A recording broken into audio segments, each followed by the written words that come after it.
That's right, it's time for me to talk about Destiny 2, The Final Shape, because that is exactly what we need right now. Another person giving their opinion about that expansion. This is something that I've been looking forward to ever since it first got announced, mainly because I have been playing Destiny for an extremely long time, so I really wanted to see if Bungie was going to be able to stick the landing to end their first really big Destiny story arc, something that they have been planning for around 10 years. Even though it truly feel like that Bungie actually started caring about the story around like the seasons of Beyond Light. That's when I truly think Destiny actually had a story, but I guess saying that we've been planning this since the beginning sounds way more cooler. But either way, the expansion has been out for quite a while now. I have done everything that you can do in the expansion. The only thing that I haven't done is the raid. So I think now it's the perfect time for me to talk about it and give my opinion, because I think the expansion is just kind of mid. And I know because of the internet, when a lot of people hear that, they automatically assume bad, because most of the time when people use that word on the internet, they use it to like insult something. But I'm not here to do that. I don't think Destiny 2 The Final Shape is a bad expansion. I just think it's okay. A 7 out of 10. It's just fine. And I feel like I'm the only person who feels this way, even though I know that's not true, because there's probably just thousands of people out there who feel the exact same way. But since I am making a video reviewing something, we can't do that. I need to pretend that I'm the only person in the world who feels this way and act like everything that I say in this video is facts. And if you disagree with me, no, it's not because you're just a different person who came down with a different opinion. No, it's because you're extremely dumb and you're not as smart and enlightened as me, and you can't understand why this story is extremely trash because I'm saying a cool hot take right now, and everything that I said was a joke if you obviously couldn't tell. But either way, let me stop wasting time and let me actually start talking about the expansion. First, let me talk about the good, and that is being the story. This is the best story we ended up getting in the whole history of Destiny, because it is amazing. Every single character is at their best, especially a character like Zavala, who, in my opinion, is currently the best Destiny 2 character that we have right now, which is something that is absolutely crazy to say, because for the longest time, I used to think he was pretty boring. I mean, I used to like him because I thought the idea of him was extremely cool. Like, oh, he's the commander of the Vanguard. I mean, that's really cool, so I think he was a cool character, even though in the story, for like the longest time, he was just kind of lame. But man, not anymore. Seeing his character progression throughout the years, he's just so interesting, and seeing his arc basically end in the final shape, seeing him still have to deal with the loss of him losing his family, something that ended up happening like hundreds of years ago, but it's a thing that he still can't get over. The pain still follows him to this day, and seeing him have to tackle with that, having to deny all of the witness temptation because he's basically going up to him, going like, hey, you know, you can have your family back, and he's like, no. Seeing his ghost, which I'm pretty sure Zavala Ghost was bring up in lore, so actually being able to see him and he can talk, that's extremely cool. And also seeing the ending of his arc of him finally losing fate in the Traveler, something that we also have been seeing build up throughout the years. Seeing the ending of that is something that's just, you know,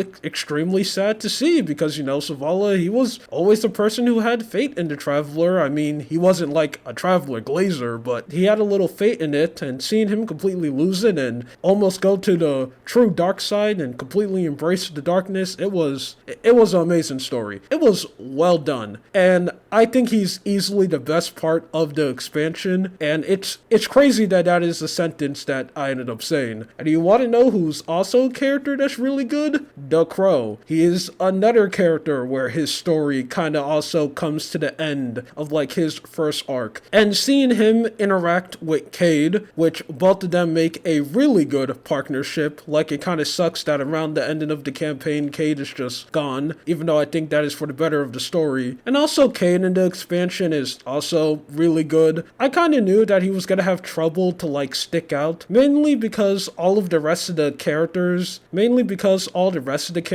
in Destiny are actually characters now. Like throughout the years, they develop and they're all not like these one-note people. All of them are actual characters with backstories and stuff. And Cayde couldn't develop because, you know, he was dead. So I knew he was going to kind of have a problem standing out. But I think Bungie did a really good job, and I like his placement in the story. And even though I do think bringing him back is kind of cringe and it's the living definition of nostalgia baiting, I kind of wish that he wasn't there. I'm not gonna lie and be delusional. It is extremely nice to see Cayde back, and also to see him be voiced by the original voice actor too. And another thing that the story does well is the Witness backstory, and also the way that we defeated him. I always had this fear with the Witness that he might actually just be way too powerful, and we were gonna defeat him in a really dumb way. That is something that a lot of stories have struggles with, but Bungie, they actually did it perfectly how they defeat him, because they ended up doing it in a way where, one, it makes sense, and two, it answers a question that the whole community has been wondering for years, and it is the origin of the Veil statues. Something that ever since when it got introduced in Shadowkeep, tons of people have been coming up with theories wondering what's the deal with them, what's going on. And the Final Shape answered that question with them basically being part of the Witness, because the Witness is just one ginormous collective being,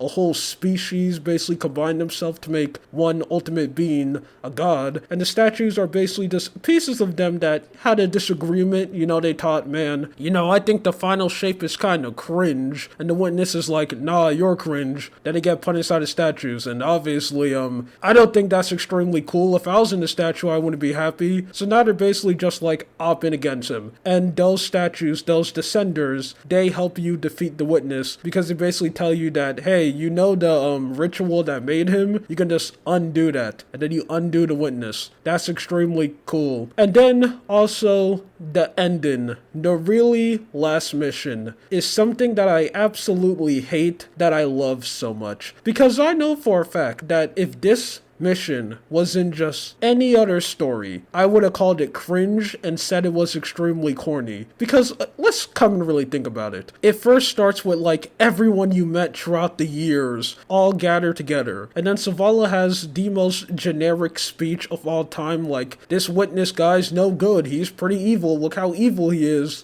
he took everything from us. Like a speech that we have probably heard millions of characters say thousands of times. It ends with like, oh, a bunch of Scorn running after them, and Zavala punches one, and then it cuts to you in the mission, and you're fighting with all your allies. A lot of them have like their catchy one-liner that they say, like you just say something extremely generic, you know, a little bit quirky and funny, and then after that, to make the situation even more cliche, the ending, you killed the Witness by straight up shooting a laser beam, like you're in an anime, and your ghost is like screaming at the top of his lungs, and then the Witness disappears. And then after that, your ghost dies. And to make this even more cliche, Cayde comes up and sacrifices himself. This is literally something that I was seeing like a horrible anime. So you will imagine how much I hate myself that I loved every single second of it, and when I was playing that mission, I had such a big smile on my face. I straight up looked like a horrible, scary image that you will see in an analog horror. I loved every second of it, and I will eternally be angry that I loved every second of it. And that was basically the campaign. I thought it was really good. It was amazing. The best Destiny campaign we got. We're not done. I have two more positives that I want to bring up, but since I got so sucked into glazing the campaign, I kind of forgot to talk about them, so I'm just going to add them in right now. But I'm going to go quick on this one, so don't worry. First is the brand new subclass that they ended up adding, Prismatic. It is amazing, and it's probably the best subclass we ever got in the history of Destiny, mainly because this has the best build potential that I have ever seen. And it's one of the only subclass that actually has a fail state, which is very interesting. Like, if you build it wrong and you have like too much light abilities or too much darkness abilities, you can actually fail and not be able to activate Transcendence, which most of the time when I hear that, I'll actually think that's extremely bad. But in this case in Destiny, Destiny, I think that's pretty good. And plus, if you actually learn how to build the subclass properly, you can do some absolute crazy things. And plus, the new super attacks, I don't really like that much. I only actually like the Titan one. I think that's amazing, and that's easily my favorite super attack that they ever released. Even though the damage isn't really that good, just the concept of you throwing an axe and you're able to pick it up as a relic, it's amazing. And it actually feels like you're helping out your friend, because now you know they can pick it up too. And then they do it and then they throw it automatically. They don't even strike. You strike 9 times and then you throw it for the last one. They just pick it up and throw it, which is always nice to see. And the second thing I have to bring up is the Pale Heart Destination, purely on how it looks. I think the destination, when you beat the campaign, isn't really that good. It has barely any endgame content and literally nothing to do, but I'm gonna bring that up a little bit later. But it looks amazing. Easily the best looking Destiny expansion. It's like being lazy, but extremely smart, because it takes like a bunch of assets that they use throughout the game, but they match it in such a unique way that it looks brand new. Like that whole Europa area, which is literally just Europa with a Cosmodrome like colony ship in it. I almost creamed my pants. That's how amazing the area looked. It's insane. Anyway, that's it. Now I'm actually gonna go to the negatives. But here's the thing. Here's the problem with the modern Destiny expansions. When you beat the campaign, the expansion is over. This isn't a problem that the Final Shape has. Lightfall and Witch Queen had this problem too, where I feel like we just don't have anything to do after the campaign anymore. I mean, I think that's one reason why Lightfall was received so badly, is because the community realized that. The campaign was garbage, and then after that, what? You have like a couple of exotic quests and an extremely boring destination to explore? Because like, that's how it is after the Final Shape. I beat the campaign, you have like, what? 2 pre-campaign quests, which are just like extremely generic. The story is cool. Then after that, you had the one exotic quest, which is also really good, the one with Caden Crow. It even had its own CGI cutscene. But then after that, it's like, yeah, congratulations, man, the campaign is over. I mean, yeah, you can go and explore the Pale Heart and find stuff like the Katoffs, and find stuff like the